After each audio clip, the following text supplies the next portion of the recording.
and welcome to EverLogic Training. My name is Jennifer Fuel. Today, we will be working with our resident QuickBooks expert, Kelly McParland. Hello. And she is going to work with us on going over QuickBooks accounting in EverLogic. So first off, Kelly, can you start by telling us about how to set up a company file? Sure. Definitely. It's very easy. Have EverLogic and QuickBooks online both pulled up on your desktop. You're going to want to go to EverLogic's list unposted end of days. You should have a prompt that comes up to log you into QuickBooks. After that's completed, you're going to want to go back to EverLogic and select the company file setup on the Office Operations tab. And once you've done that, your Create Accounts and Items for QuickBooks window will appear. Here, you're going to want to select what kind of dealer you are. There are options for RV, trailer, marine, service-based operations. After you select that, you're going to want to select the different types of units, inventory that you have. Do you have, if you're an RV dealer, do you have Class A, B? Do you have fifth wheels? And there's a long list. You can pick and choose, and you can remove items and add items as needed. And once you have that done, you're also going to want to go down to, if you have an existing chart of accounts. Right now, this process is importing the EverLogic chart of accounts. If you do have your own, we can discuss the options to load that as well. But for today, we're just going to do the EverLogic items list and chart of accounts. And so we're going to hit no on that. We'll hit next at the bottom of the window. Oh, you're going to want to hit the import button at the bottom of the screen, and then it'll go ahead and start mapping everything over. And essentially, QuickBooks does its thing. It communicates with EverLogic, creating various accounts, all your vehicle inventory, all your different aftermarket products. It automatically creates those items and maps them in EverLogic. So it's a big process. It'll go through a fairly quick process. And this is the EverLogic chart of accounts. Now this is sometimes a little bit more than the average dealer needs, but as we go through it, we can weed through what you need, what you don't need. All right, so we have a message that we've completed the process. So we'll go ahead and close this out. And that is creating your company file and your chart of accounts and items list in EverLogic. Okay, thank you so much, Kelly. And can you also tell us how to set up EverLogic to integrate with QuickBooks Online? You're going to want to go to System Setup and go to System Rules. It's under Accounting, QB Access to desktop and online versions of QB. That'll be no. Your QB company ID is going to be specific to your business. You should receive that from QuickBooks. And then your QBO access token, that will load the first time you log in. And also you're going to have to set the QB Online, access QB Online to yes. And you will have access to the system. Okay, that's good to know. And then we'd like to find out how to import the QuickBooks chart of accounts and item list. So to import the chart of accounts for QuickBooks, we're going to want to go to QuickBooks. And on their home screen, you're going to want to select that gear icon up in the top right-hand corner. And under that, you'll see Import Data under Tools. Select that. From there, another screen pops up. You'll want to hit the Chart of Accounts option towards the middle of the screen. And then we're going to go ahead and select Browse to look for our file on our computer. And we would select our file, and it would go ahead and upload from there. Okay, that was a simple step. Now we're going to look at mapping from EverLogic to QuickBooks. Essentially, mapping is how we set up everything in EverLogic and how it communicates with QuickBooks, from your payment options to the types of labor you perform, whether retail or warranty. We also need mapping for your different inventory items, your units for sale, as well as your parts. So it's very important we understand the basics of mapping, and this is going to be a general overview. So essentially, we want to first, we're going to have to identify what chart of accounts account we want this item that we're going to create to go to. So we have to look at what are we setting up? Are we setting up a payment type? Are we setting up a type of inventory? Or are we setting up a labor type? So we want those identified first, and we want to have an idea of where we want to have this end item go in your chart of accounts. So once we've determined that, we can go ahead and go to QuickBooks, create those items in product and services. Under the gear icon on QuickBooks Online, we want 3 accounts created. We want the asset account, the income account, and a cost of goods account. All 3 will need to be created for the one item. Okay, so we're going to start off by doing the inventory item first. Again, you're going to go ahead and hit New under your Products and Services menu. And from there, it'll give you some options. You're going to hit Non-Inventory, and you're going to name your item. So I'm going to name it Inventory, Parts and Accessories. We're going to select an income account, and it's going to relate back to it. So we kind of had an idea that this was going to be parts driven. So we're going to look for an inventory parts chart of account that we can identify. We'll go ahead and type this in here. This is very specific, and uppercase, lowercase, dashes, everything has to be precise when you're searching. See, there you go. Parts and accessories is there. And then we're going to go ahead and select the expense, the same thing. Inventory, there you go. And we're going to have it save and close that one. So that's created. And the next one we can create is going to be our sales or income item. That's going to be under New. Again, we're going to hit Non-Inventory, name it. We're going to name this one Sales, Parts, Counter Retail. These are the parts that I sell out of my parts department. No service work done. All right, so we'll go ahead and look for that in our income account. We have another identically named item in our chart of accounts. So Sales, Parts, Counter Retail right there. Okay, select that as your income and as the expense or purchasing account. There we are. All right, so we save and close that one. We have one more to go, the cost of goods item. So we're going to go ahead again and hit New. Non-Inventory, name it. Okay, we're going to look for, again, the same naming convention in our chart of accounts that we're going to map it to on the QuickBooks side. So parts, there it is, COGS, Parts, Counter Retail.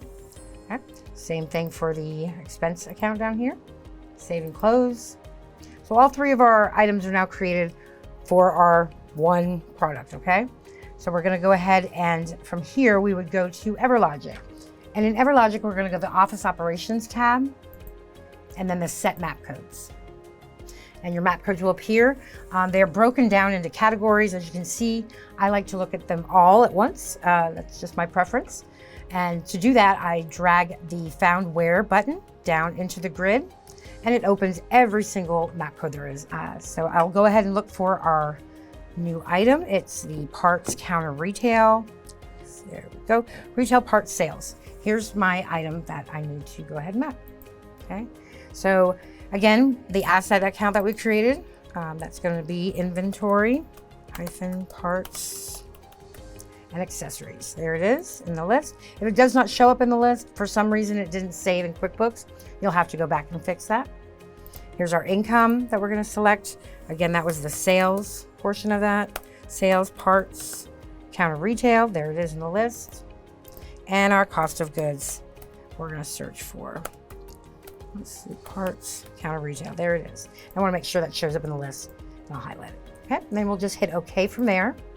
And after we hit OK, it's going to come up with an alert window. This is not an error code. This is not going to stop you from mapping your item over. This is just to say, hey, you're going to make a big change in EverLogic. Are you sure? And all we have to do is type in our reason, initial mapping, You can put your initials with it. You're already logged under your username, so it captures it there.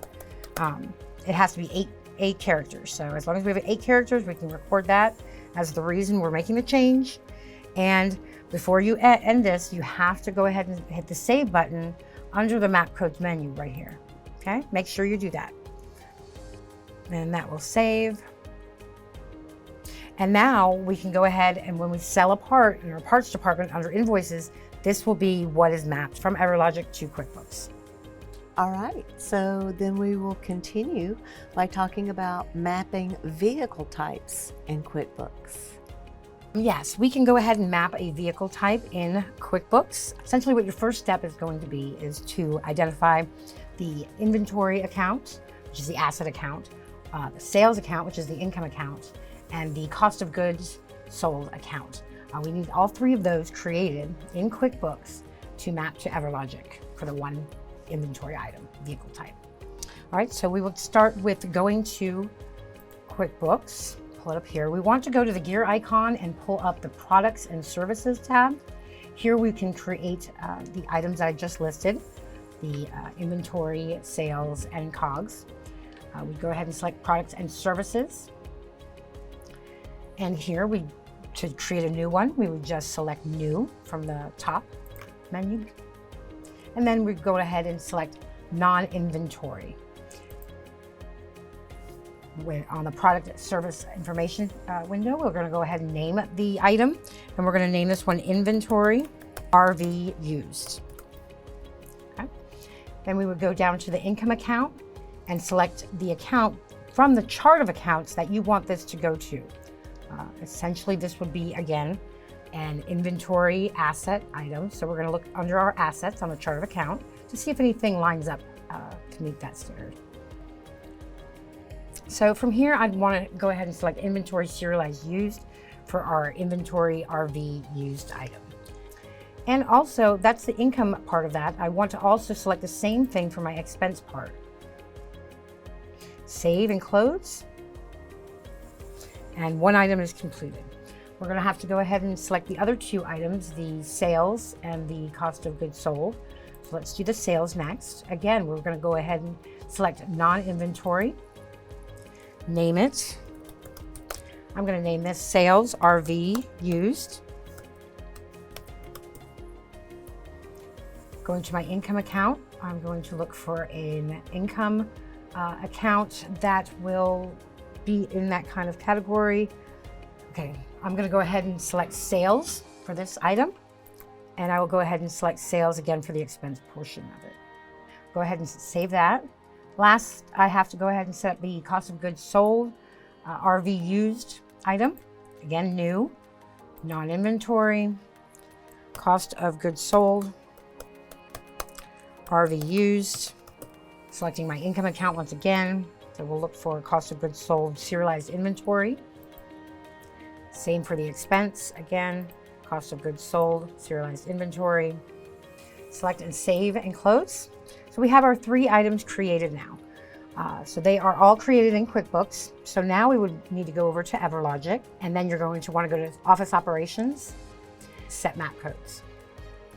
You can try to decipher which category that might be found where. I like to open the whole thing up and look at it from a very large standpoint. All you have to do is drag the Found Where action button into the menu, and it opens every map code up for you to review. I'm looking for my RV used. Now, I've been told that the RV is going to be a park model, so we're going to select park model used for our RV. And once I find that, I'm going to go ahead and select the QB item column on that line item. It's going to appear a new window to edit my park model used.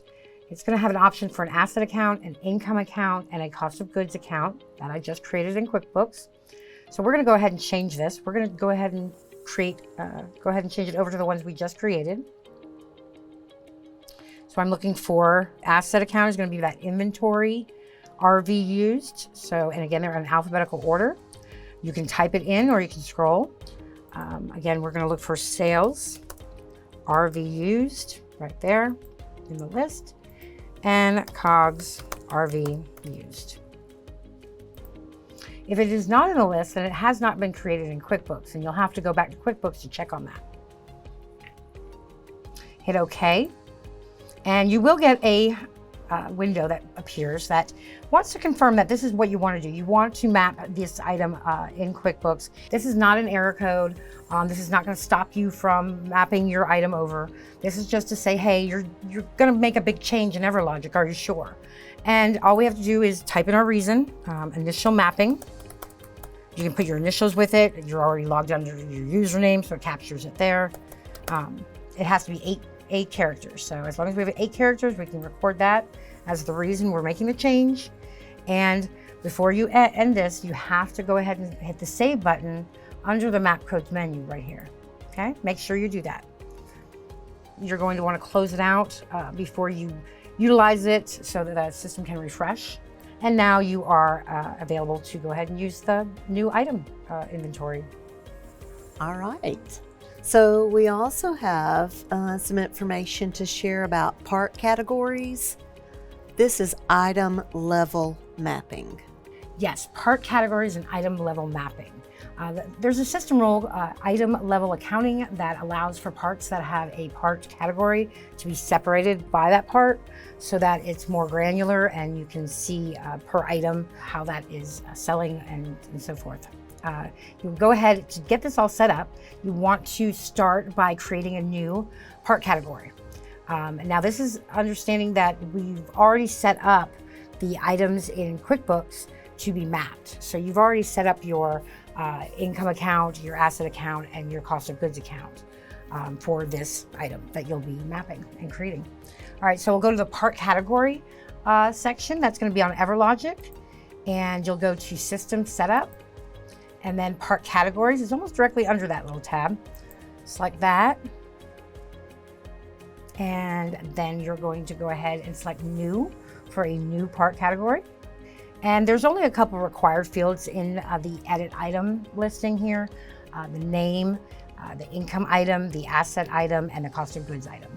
So let's fill that information out. This is going to be for a service fee.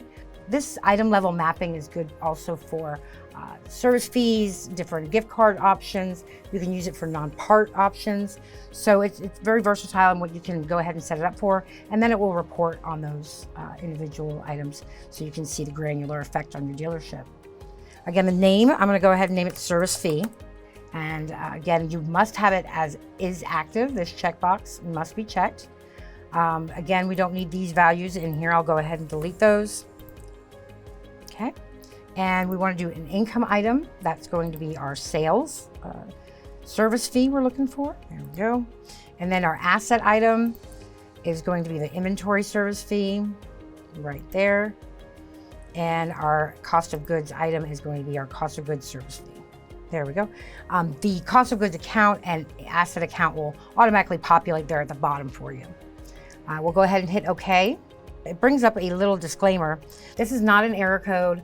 This is not going to stop you from mapping your item over. This is just to say, hey, you're going to make a big change in EverLogic. Are you sure? And all we have to do is type in our reason, initial mapping. You can put your initials with it. You're already logged under your username, so it captures it there. It has to be eight characters. So as long as we have 8 characters, we can record that as the reason we're making the change. And before you end this, you have to go ahead and hit the save button. Okay, make sure you do that. And once we've done that, we still need to go in and change the system rule. Now the system rule is under the System Setup tab. We'll go to System Rules. And we are looking for item level accounting. So now see how it has 2 there? One is already set up for Birmingham. This one is for Jacksonville. So I'm going to go ahead and select the blank one here. I'm going to select Jacksonville as my location. It is location specific. And I'm going to go ahead. The answer on this to change it to report on the item level is 1. And I'll hit OK. And again, save at the top of the System Rules menu. And that's it. And now we'll go ahead and take a look at List Unposted Bills and Credits. Yes, listing unposted bills and credits. You'd go to the Office Operations tab on your EverLogic toolbar. Go to the List Unposted Bills and Credits option. But from here, we can go ahead and send over other types of bills as well. Here's the window that appears. You can look at the various bills essentially assigned to each location. Again, this is location specific. So I will select a part. Again, the fields are highlighted or required. Accounts payable account is selected. You have your vendor. You will have to input the terms here for it to go over. So that's net 15 I'll select. Reviewing all the other information as correct, I'll make the decision whether I want to post it to QuickBooks or just EverLogic alone. Again, posting it to QuickBooks, I'd select bill only. And if I wanted it to go to just EverLogic, I would select mark as posted. Once I'm done, I'll go ahead and hit save. And the bill's been created in QuickBooks. You're done. All right, now we'll take a look at list unposted POs for your purchase orders. Yes, listing unposted POs or purchase orders. That can be completed by going to the EverLogic toolbar and selecting Office Operations, and then listing unposted POs. And once the sending POs to QuickBooks window appears, you would go ahead and select the location that your PO is listed in. Again, this is location specific. I would go ahead and select the PO I was looking for, select Keller. And all the bolded fields, the accounts payable, the vendor, the terms, those are required fields to be able to send it over to QuickBooks or even to document it in EverLogic. So those do need to be filled in. And ours are done for us here. Accounts payable, Keller, due on receipt. You can go ahead and put a memo, description, if you'd like. Make sure your dates here are correct. And then you would just go ahead and select bill only or mark as posted. Bill only will send it to QuickBooks, whereas the mark as posted will only document it in EverLogic. Once you're confident with the PO being complete, you'll go ahead and hit save. And the bill has been created in QuickBooks. You're done. All right, good job. Now we're going to be sending part adjustments to QuickBooks. To send part adjustments to QuickBooks, you'll want to go to the System Setup option on the EverLogic toolbar. From there, you're going to want to check your system rules and scroll down until you find the Part Adjustment to QuickBooks rule. And there it is. So if this is going to be a 1, you're going to send the 2 types of adjustments to QuickBooks. If it's 0, you have opted not to send those type of adjustments to QuickBooks. And again, it is location specific. You'd make the changes here, hit OK, save, and you're done. Okay, now Kelly's going to tell us how to send payments individually to QuickBooks. Yes, EverLogic actually takes most of your payment types and groups them together and sends them to QuickBooks in one lump sum. If you do not like that option, if you want them individually sent to QuickBooks, we do have an option for that. Just so you know, there are benefits to either way. One being with the grouping of the payments, it's less transactions, a little bit easier to reconcile sometimes. It can provide you a more condensed accounting summary, and the transmission is a lot faster from EverLogic to QuickBooks. So it's based on your business, but how you would send them individually, go ahead and go to your EverLogic toolbar under System Setup. So you go to System Rules, and you would look up the code. It's going to be individual payment. Under the rule, I usually sort them, makes it easier to find. Here it is under individual payment. All right. Now, again, it's location specific. So if you have multiple branches or multiple locations, you're going to want to do that for each one, how you would like them to send. Again, select the location. Again, it's defaulted to 0 automatically to group the payments. If I want to individualize the payments, I would select 1, OK, save, and you're done. You may be asking yourself, where is my deposit in QuickBooks? Kelly will tell us how to find it now. Your deposit is sent from EverLogic to QuickBooks via the end of day process. The easiest way to look up your deposit in QuickBooks is via the customer. Here you'll see a deposit on EverLogic. Okay, so we're going to look for Jennifer. We're going to add that. Okay, now we'll go over to QuickBooks and look for her deposit under her name. Now she's made some previous deposits that we're going to look at. Again, you would go to QuickBooks Customer under your Sales tab. You go to Customers. You'll look for Jennifer. There she is here. Select her name. You'll go to her customer file, and here you'll see her deposits. And you can go ahead and select the deposit itself. You can edit it. There's multiple functions you can do within QuickBooks. Again, you would want to go ahead and receive this once you have verified the payment has been received. This will then send it to the undeposited funds account where it will be available for a bank deposit transaction. Another question is, where is my purchase order in QuickBooks? Kelly will tell us about that now. Yes, to find your purchase orders in QuickBooks, you'll want to go to the QuickBooks Online toolbar and select Expenses. And there's a couple options here, but your bills will show under Expenses. And here you have a listing of the different bills we have. There's one for Forest River. Select that. And from here, you can go ahead and schedule the online payments. You can mark it as paid. Again, you will have to mark it as paid once you have paid it. It will go ahead and document all the appropriate accounts after that. And that's it. And if you're asking where your end of day is in QuickBooks, Kelly will tell us how to find it. Yes, your end of day in QuickBooks can be found under your invoices.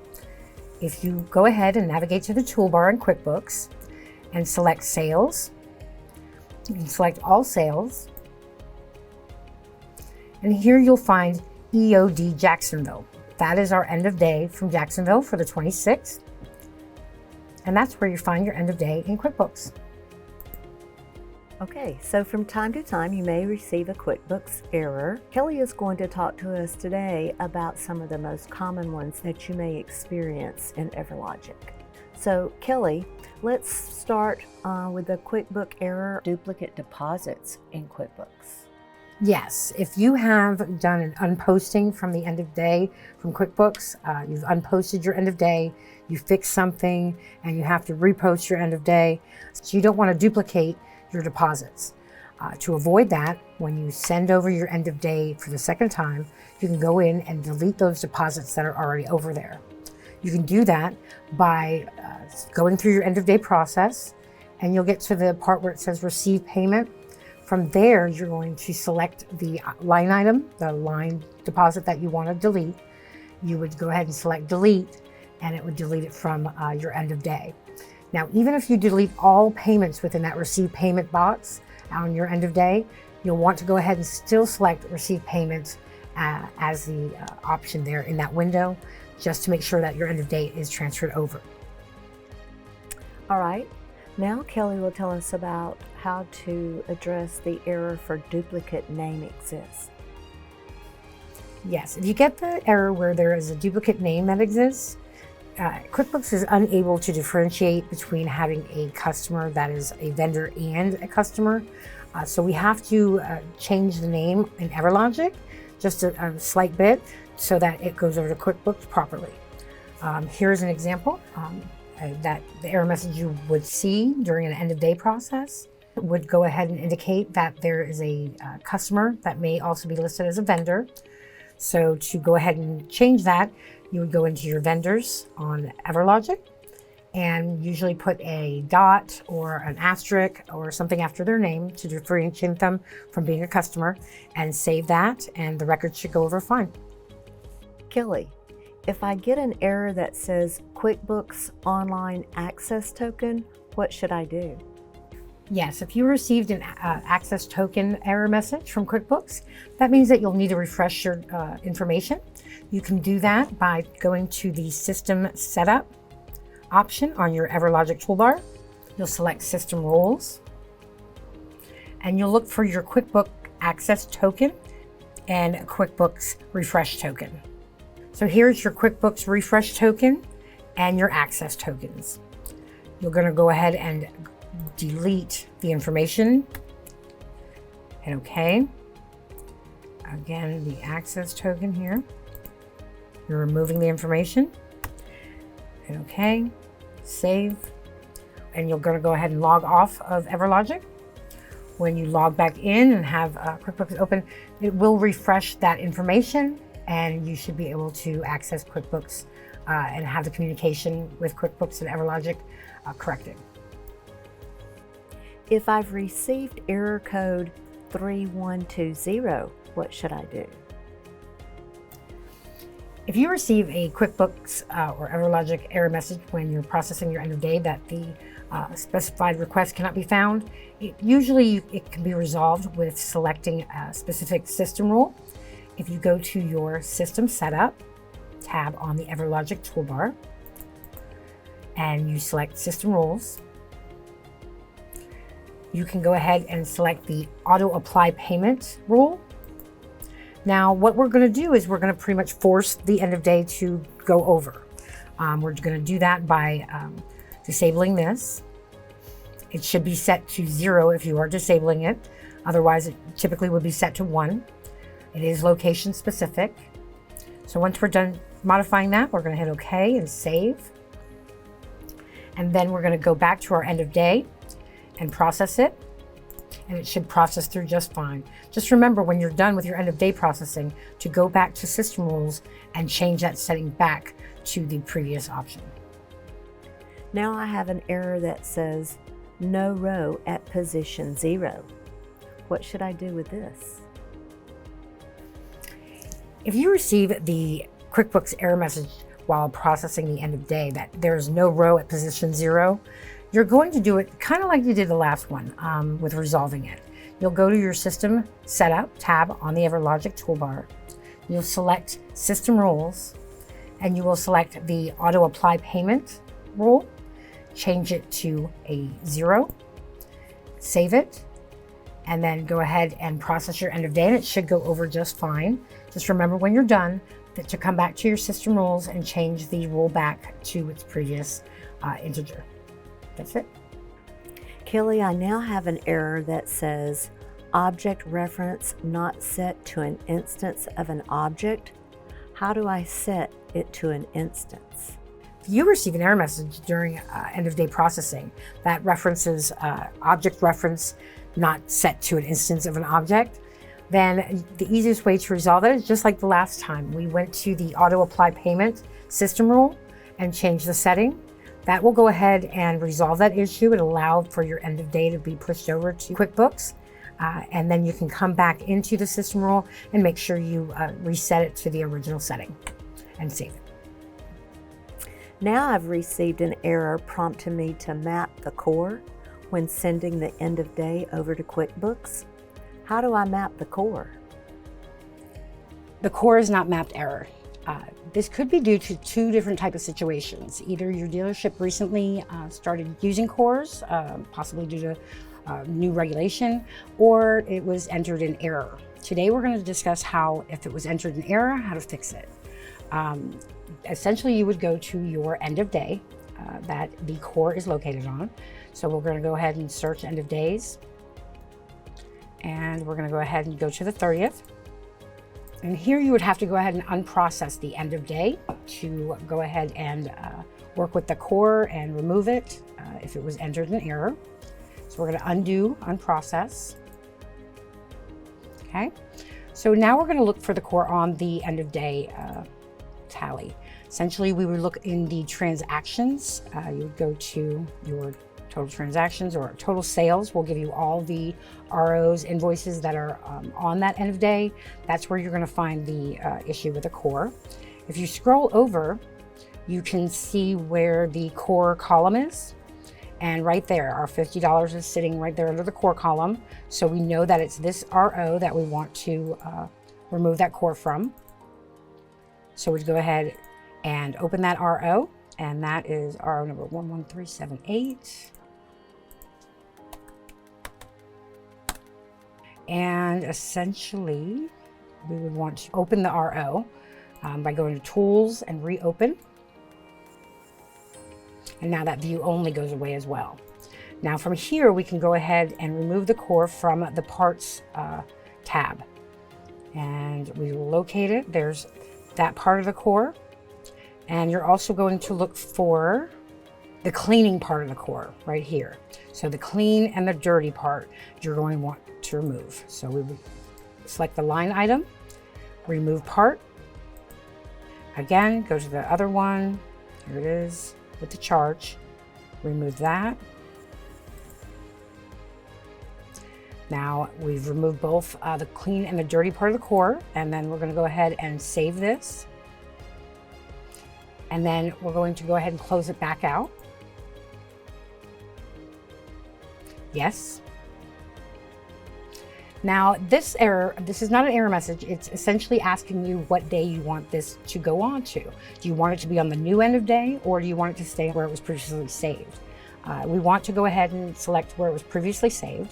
So we would hit no. Okay, always read those messages. And we'll go ahead and close out that RO. That is reclosed. We'll go ahead and reprocess the end of day. And I'm just going to pull it back up here. Under Office Operations, search end of day. We want to make sure it's not processed at this time. So we want to check the box is processed and search for it. And there it is, the 30th. We go ahead and process it from here. And you're good. They can go ahead and post the end of day as it stands now. I've received an error relating to parts inventory map code. How do I fix this? The parts inventory map code error may appear if you don't have it properly mapped over to QuickBooks. This will be seen when you do cycle counts or you're adjusting your inventory on your parts. You would use this code. It would come up in your end of day. I'm going to give you an example of seeing the error code. It would be when you're processing the end of day. You would go ahead and save that. If you see a blank box here, that means it hasn't been mapped. So that'll be one indication that there's going to be an issue. So I'm going to go ahead and try to save it. Error posting to QuickBooks. This may be one of the error messages you get. So we're going to go ahead and map that. And that's going to be in your map codes here. You would go down to your parts and service, found here. And you would look for your PI, parts inventory map code. And if we go here, if we double click on it, we can see that there is nothing assigned to the asset or the cost of goods sold field. You do need one for each of these. So our asset is going to be our inventory, parts and accessories. So we'll select that. And then our cost of goods is going to be our parts adjustment. Now, both of these items need to be set up in QuickBooks prior to setting them up here. Okay, we're going to go ahead and save that. You also will receive a message like this. Again, it's just a message asking why you're changing the mapping. It is not an error. You'll go ahead and put your reason in here, record it. Always remember to hit save. And if we go back to our end of day, and you can see the field has been filled in now. So this should map over correctly, and we'll save it and it should process. The invoice has been created in QuickBooks. Your indication that it has been processed and you're good. This error says DEP is not mapped. How do I map it? The DEP map code error will appear when there is incorrect mapping from EverLogic to QuickBooks. This is the error message that you will receive. DEP has not been mapped. Please go to Set Map Codes and assign the correct mapping. So we're going to hit OK, and we're going to do what it says. We're going to go over to our Set Map Codes, and I have it up here. Essentially, you would go down to DEP. You can go ahead and pull your Found Where button into the grid, and that will open up all fields. Then you can search for DEP on the list. There it is. We're going to go ahead and map this. Again, this is customer deposits. There it is, and you'll hit OK.